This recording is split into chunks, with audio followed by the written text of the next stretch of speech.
First of all, to all my friends in Rostov-on-Don, the Russian Federation, on this difficult day, please stay safe. I hope things turn out for the better, whatever that means for each and every one of you. Today, we are going to discuss a loaded topic. Why does the narcissist block you out? Why wouldn't he hear you? And when he does listen, or pretends to be listening, why doesn't he understand you? What is the source of his constant and consistent incomprehension and surprise at how things evolve? The thing is that the narcissist self-deceives. The extent of the narcissist's self-deception denies belief. The narcissist even deceives himself into believing that he is not deceiving himself. Talk about a double bind. And it all has to do, of course, with grandiosity. My name is Sam Vaknin. I'm the author of Malignant Self-Love, Narcissism Revisited, a former visiting professor of psychology in Southern Federal University in Rostov-on-Don, the Russian Federation, the scene of the recent battles, and a long-time member of the faculty of CIAPS, Commonwealth for International Advanced Professional Studies, in Cambridge, United Kingdom, Toronto, Canada, and with an outreach campus in Lagos, Nigeria. Grandiosity is a cognitive distortion. We all have cognitive biases. Some of us even have cognitive distortions, and yet we are still considered to be normal and healthy. So what's the difference when it comes to the narcissist? The narcissist's grandiosity is a cognitive distortion that is cathected. In other words, the narcissist is emotionally invested in distorting reality so that it buttresses, affirms, confirms, and supports his inflated, fantastic view of himself. Grandiosity is a desperate attempt to fend off life-threatening shame and hurt, depression, and suicidal ideation. In other words, if grandiosity were to not work, if grandiosity were to fail, the narcissist would devolve into the equivalent of a borderline. He would develop emotional dysregulation and suicidal ideation. And this is exactly what happens when grandiosity is shut down in the process of narcissistic mortification. So, grandiosity is critical, absolutely critical. Now, to maintain and sustain the grandiose firewall, the grandiose wall of China, the defense against internal shame and hurt and external shame and humiliation, the narcissist prefers to listen to internal objects rather than external objects. Now, every human being alive, I'm not sure about the dead, but every human being alive has this phenomenon. Everyone has internal voices and external voices, and we are typically able to tell the difference. The internal voices are known in the clinical phrase internal speech. The narcissist listens to internal voices in his internal objects the same way every other human being does. There's nothing special about this. Even more so, in the vast majority of people, actually in everyone, internal voices override external voices. But with the narcissist, the internal speech generated by the internal objects overrides not only external speech, but overrides the very existence of external objects and external stimuli. So, the narcissist's internal speech suppresses his ability to perceive the outside world as external to himself. In a way, The narcissist's internal speech annihilates the narcissist's boundaries. The reason may be that the internal speech in the case of the narcissist is linked intimately and inexorably to a bad object. And the bad object wants to destroy the narcissist, hence the eradication of boundaries. Whatever the reason may be, while each and every one of you, healthy, normal people, each and every one of you, have internal voices that override external voices. In the narcissist's case, his internal voices, the internal speech, overrides all external stimuli, including cues and information about the separate existence of external objects, such as his intimate partner. And this is, of course, a great definition of psychosis. Now, this happens only in the presence of a cognitive dissonance. When the narcissist receives information from the environment that conflicts with his grandiosity, with his fantastic self-image, with his inflated self-perception, only then he uses his internal speech, the voices in his mind, the internal objects that speak to him. He uses these to suppress reality altogether. And this is a process known as reciprocal inhibition. Actually, there's a neurological aspect to it. It really happens in the brain, and we can watch it happening in functional magnetic resonance imaging, fMRI. This is known as the brain's corollary discharge. So what the narcissist does, when there is a conflict between information, data coming from the outside and information and data coming from the inside, for example, his grandiose self-perception and self-image, this creates a cognitive dissonance. And to resolve the cognitive dissonance, the narcissist's brain fires a specific cascade, multiple unit activity known as corollary discharge.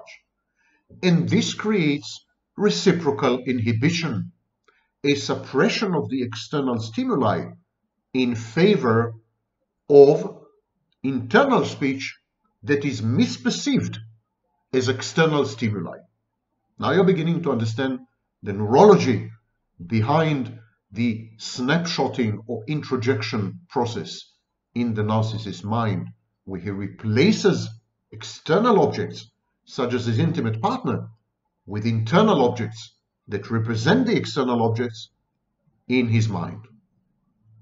Gradually, of course, having been subjected to repeated messages from the outside that contradict, conflict with his self-image and self-perception, the narcissist begins to withdraw. The environment of the narcissist keeps bombarding him with countervailing information, data, and arguments. Reality keeps saying, you're wrong. You are not what you think you are. You're not who you think you are. And this is painful, and this is intolerable and unbearable.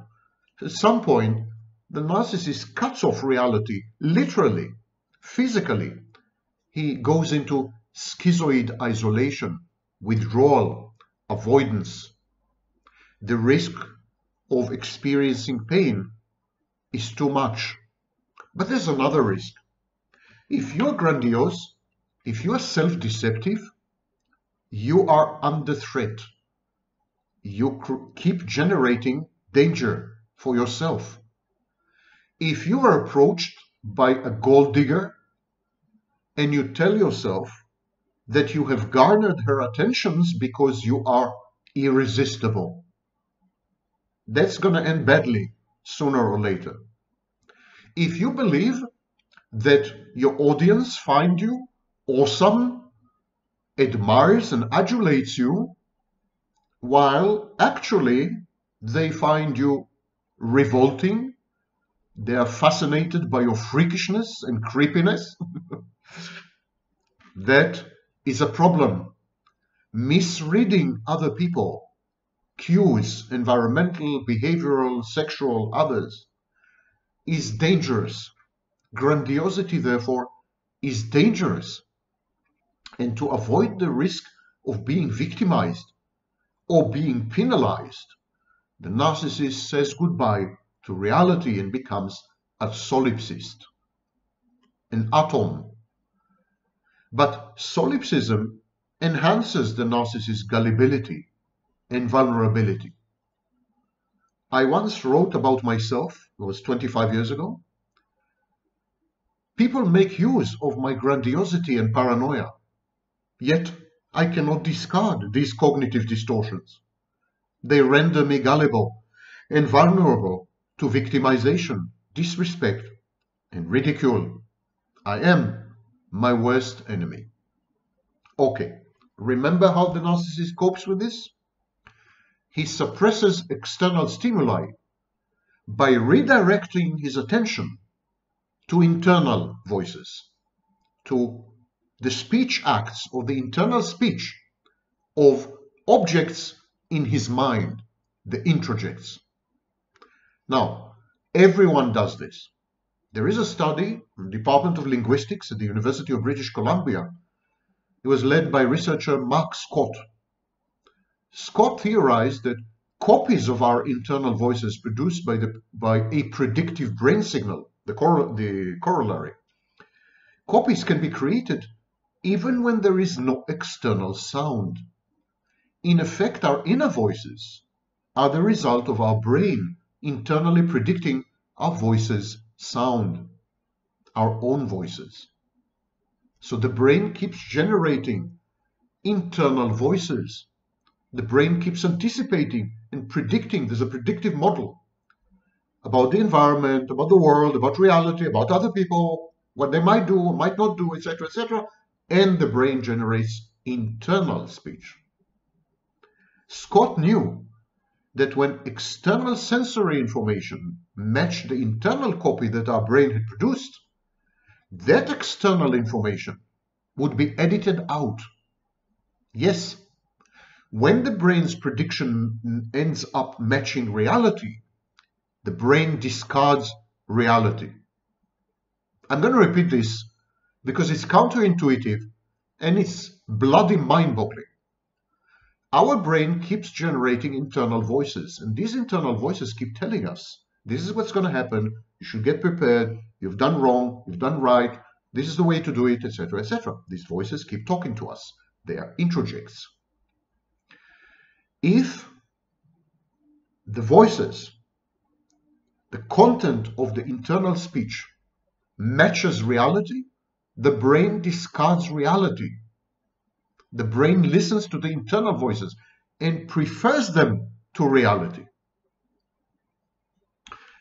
Scott conducted the following experiment. When participants said certain syllables just in their heads, such as al, ar, bar, bar, all kinds of syllables, they were instructed to say these syllables in their heads. And then there was an external sound that matched the syllables that they were thinking of in their heads. The impact of the external sound was minimal to zero. In other words, the brain focused on the syllables produced by the internal voice, the internal speech, the internal objects, and ignored the syllables produced outside, externally, in the world, in reality. But when the internal syllable didn't match the external sound, the perception of the external sound did not diminish. So there was hearing involved. People were listening to a sound without engaging in any speech imagery. There was matching. The participants thought about the same external sound that they were hearing, and there was contrasting. The participants imagined a different sound than what they were hearing. And in all these cases, inner speech weakened the impact of external sounds when they were both the same. The study says the findings provide strong evidence that a system involved in processing external speech also works on internal speech. And this is reciprocal inhibition. Scott says the work is important because this theory of internal speech is closely related to theories of the auditory hallucinations associated with schizophrenia. And here we are beginning to diverge from normal. While normal, healthy people prefer internal speech to external reality if the two match, if there's a match, the narcissist prefers internal speech to external reality if they do not match. As usual, the narcissist is a mirror image of a normal, healthy human being. That's why I keep saying I'm not quite sure that the narcissist is human. He's been wrongly wired, left to right rather than right to left or whatever. Narcissist is like a mirror image. I repeat, if you're a normal, healthy person, what goes through your mind will prevail if it matches reality. Your brain will ignore reality. Pay attention to what goes through your mind. But in the case of the narcissist's brain will pay attention to the internal voices and the internal speech when they do not match reality. The narcissist's brain will ignore reality because it is uncomfortable, challenging, countervailing, undermining, contradictory, dissonant. Then the narcissist withdraws inside and develops something called selective auditory attention. He listens to the internal voices and he bottlenecks the external ones. It's as if external voices get stuck in the very narrow neck of some imaginary bottle so that they don't get through to the narcissist. So the narcissist shuts you off, cuts you off, ignores what you are saying. Consequently, is unable to understand what you are saying. This leads to dissociation, amnesia, memory gaps. Very often the narcissist will contest, will say, you haven't said that, or you got it wrong, you said something else. Even if you were to produce a recording of what you have said, the narcissist would still deny it. And he would still deny it because he has truly no recollection. Your auditory output never reached his brain as auditory input because he was engaged in selective hearing, selective auditory attention. He was filtering your speech.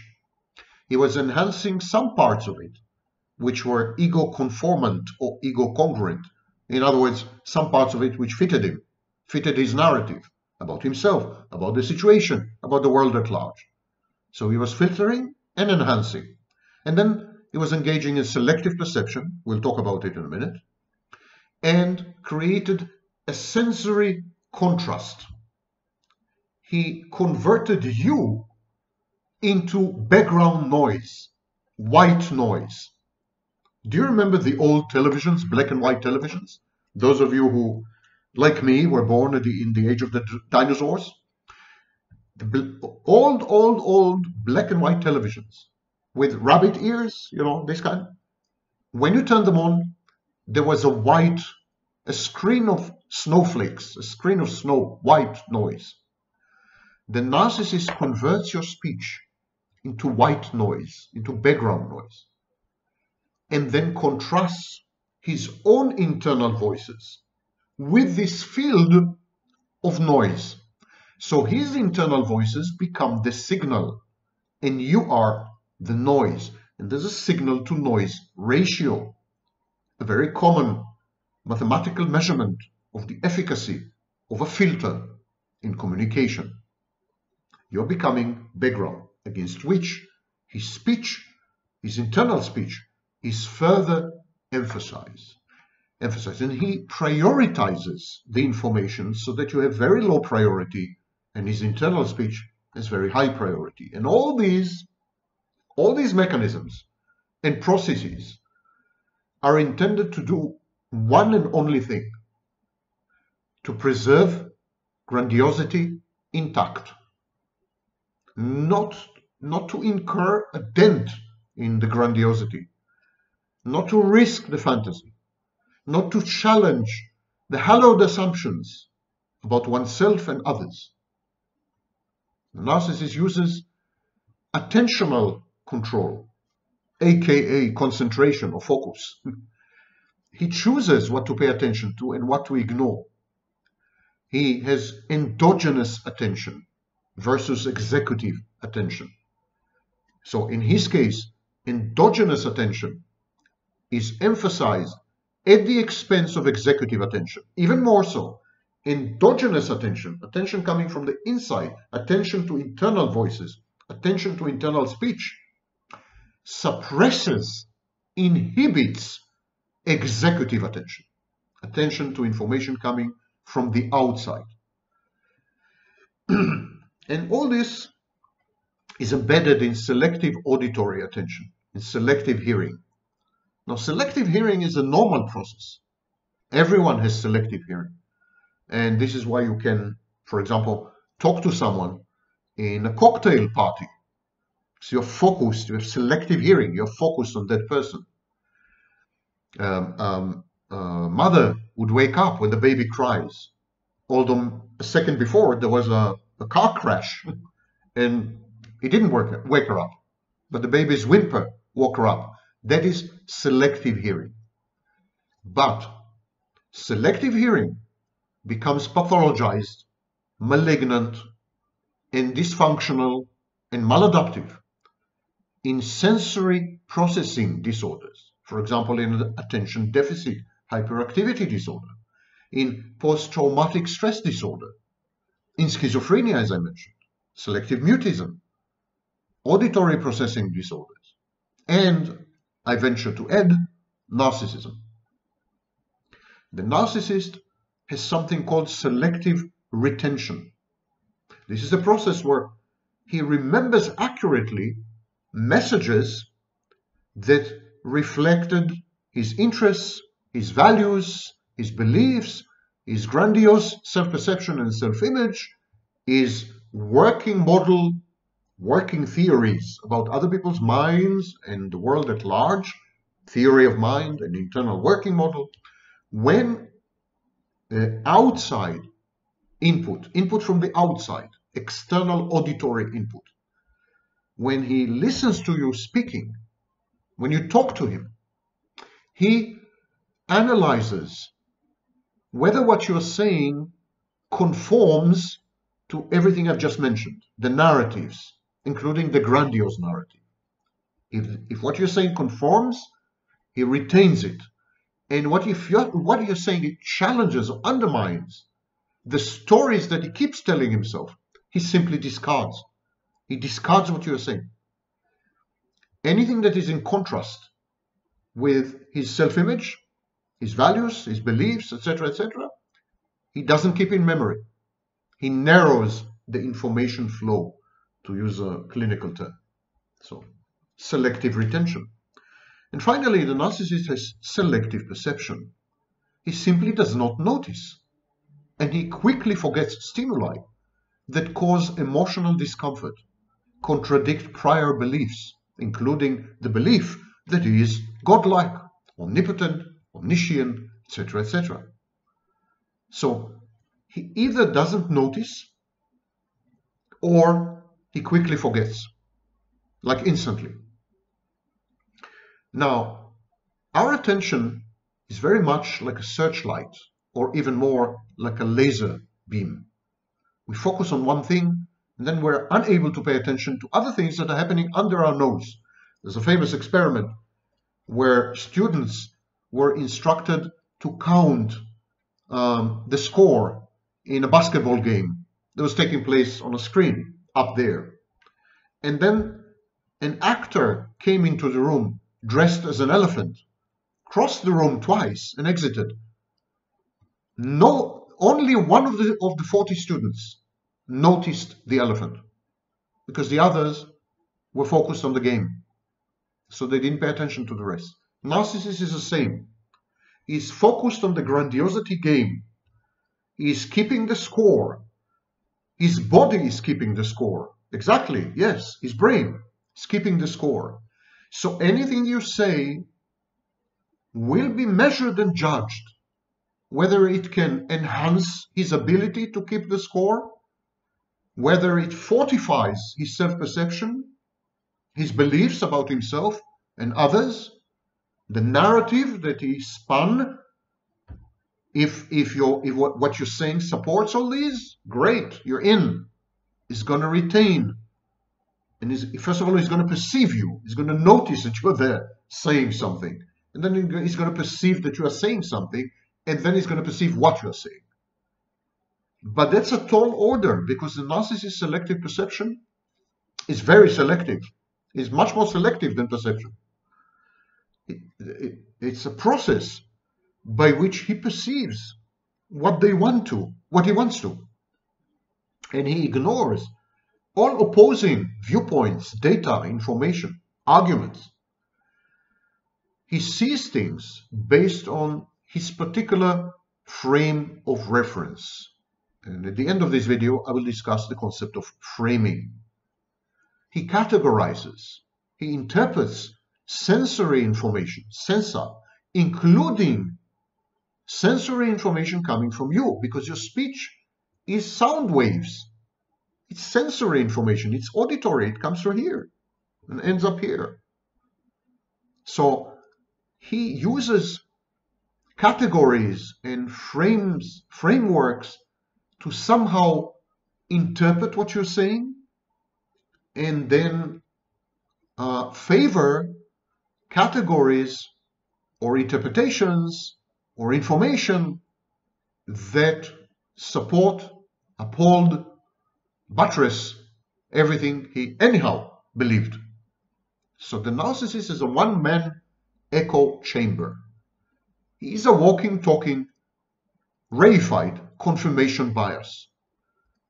He is totally biased all the time because he interprets all information in a way that is congruent with his beliefs about himself and others, beliefs which are essentially cognitively distorted. So what's the difference between a healthy person and a narcissist? We all do this. We all do everything I've just said.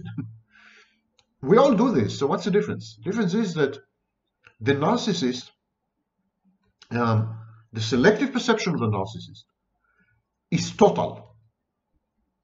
Like every single thing impacts on the narcissist's grandiosity, entitlement, envy. The narcissist has an extensive personality disorder. In other words, every single aspect, field, realm, dimension of the narcissist's personality, interpersonal relations, activity, cognition, negative emotions, everything is impacted all the time by all the information. So his selective perception is hundreds of times magnified over the selective perception of a normal person. And it envelopes and it captures all the sensory input and then interprets it, categorizes it, suppresses it, and so on and so forth. Cognitive biases in psychology are based on selective perception, or expectations at least, and how expectations affect perception. Human judgment, decision making, they're distorted by cognitive, perceptual, motivational biases.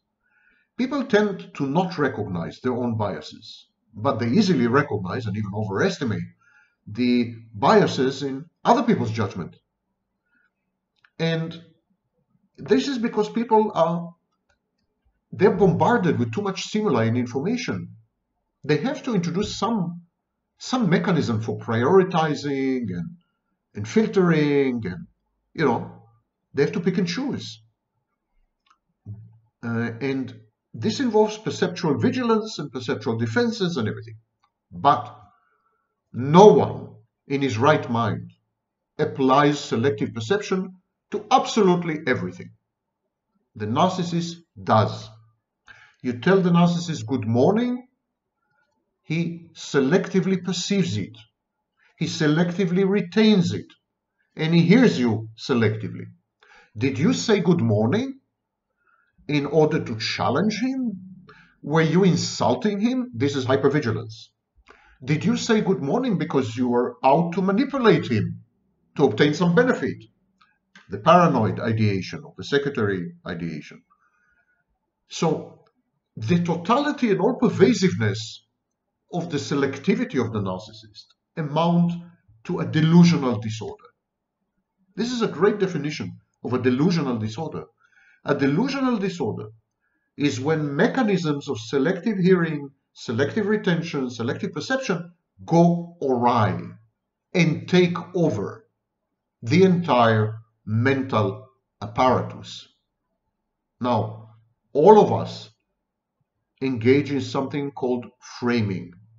We have concepts and theoretical perspectives on how we should behave, other people should behave, society even, groups of people, how we should perceive reality, how we should communicate about reality. It's framing is a theory, in effect, about how we think and how we communicate interpersonally. Thought or cognitive frames consist of mental representations, interpretations, and simplifications of reality, including rules of thumb or heuristics. Communication frames consist of the communication of the aforementioned frames between actors or between individuals. Framing is a key component of how we perceive the process of thinking and how we endeavor or strive to somehow bridge the gap between two minds which are inaccessible except through language. It's a schema of interpretation, a collection of anecdotes even, stereotypes. In order to understand events and respond to them, we build mental filters through which we kind of understand or try to realize what's happening. We even apply these filters to biological facts, medical facts, cultural influences, societal expectations, sexual scripts, and so on and so forth. Framing involves social construction. It's a social phenomenon. You can't create frames if you don't participate in a language community, if you don't somehow share perception of meanings with other people. You have words. If I say water or if I say bottle, you and I are members of the same linguistic community. So we have an agreement on meaning, and we perceive this agreement identically, or you wouldn't understand my videos. Which is maybe the reason why you don't. Okay, this commonality is a frame. This is a type of frame. So we have frames in advertising, in religion, in culture, and so on and so forth. The narcissist's problem is that his frames are idiosyncratic. In other words, the frames of the narcissist, and by the way, the frames of the psychotic person, these frames are non-communicable because they are too individual. There's not enough sharing of meaning, not enough exegetic, interpretative, hermeneutic sharing. And so the narcissist's internal speech is so unique to him, that it's largely non-communicable. Narcissist faces huge communication barriers and tries to compensate for that by pretending to be someone he is not, so that people can interact with that, not with him directly, ever, but with that. And what is that? The false self, the image, the figure, the character, a hero, villain, a genius. So the narcissist sabotages effective communication simply because He can communicate only externally. He can never communicate his internal world. And he cannot communicate his internal world because it's populated exclusively by internal objects that have very, very idiosyncratic, indigenous, native internal speech that is non-communicable. Now remember that I keep saying there's an emptiness there. There's nobody home. There's no one there. And this is very true. There's no organizing principle. All the entities inside the narcissist's mind are equipotent. In other words, all of them express themselves, fight it out, create coalitions, take over self-states, and so on and so forth. And there is nobody is in charge. There's no one in charge. No one to say, stop here. Even in dissociative identity disorder, we usually have a host personality, which somehow regulates the alters the other personalities. In narcissism and in borderline, this is missing. It's a chaotic landscape.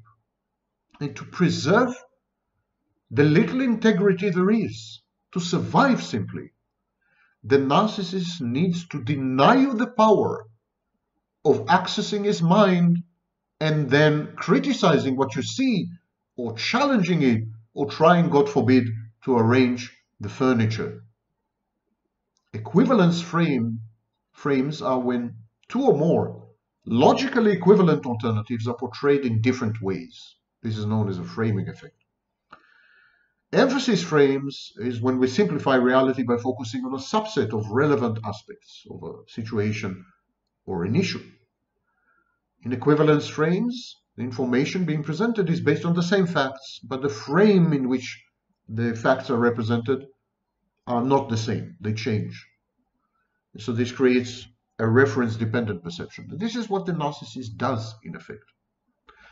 You and the narcissist are in the same situation. You're in the same environment, the same event. Both of you absorb the same data, the same information.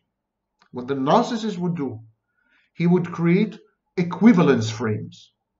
He would frame it his way, which essentially has nothing to do with your way, but still incorporates all the data. So he appears to be sane. He appears to be, he would tell you, it's just a matter of opinion, you know. There's my truth and your truth. There's alternative facts. Rings a bell. And so the narcissist would always challenge the way you see reality. And this is wrongly perceived as gaslighting. It's not gaslighting. The narcissist really sees things differently, as distinct from the psychopath. The psychopath really gaslights you. Psychopath manipulates you by challenging your perception of reality and undermining it so that you don't trust your judgment any longer. The narcissist doesn't do that. He simply can't have it your way. He can't accept your take on things. He needs to substitute his mind for your mind. He needs to take over your mind, snatch it, subjugate it, consume it, assimilate it, regulate it, call it anything you want. Similarly, the narcissist uses emphasis frames. Rather than, for example, tackle a whole situation, an entire situation, he would isolate one element. And he would obsessively and compulsively focus on that element, a subset, some aspect. And he would magnify it, a mole, you know, an anthill, and he would magnify it. And he would render this aspect, or this element, or this figment, the most important thing. And he would develop a whole argument about it, a whole debate and fight, and conflict, and what have you. So narcissist speech is very manipulative.